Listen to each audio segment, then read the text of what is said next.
กันไปกันไปนี่เป็นมวยเด็ก3 ยกนะครับ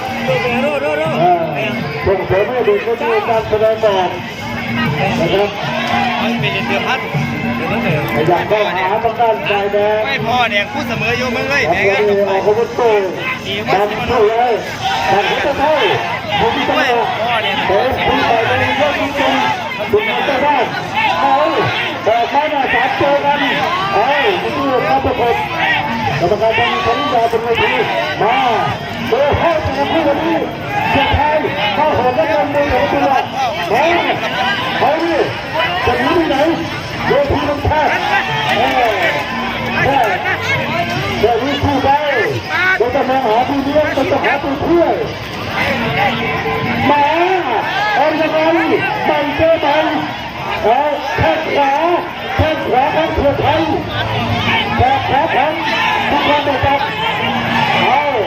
ยกมือเจ้าใจนี่แค่จะเป็นมันเจอใหม่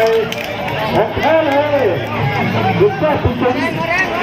มาขาตายมาเยอะๆหมดทั้งเลย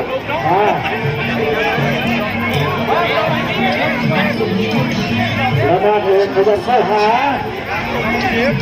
บิ๊กไบค์เอายังไงอยู่ยกแรก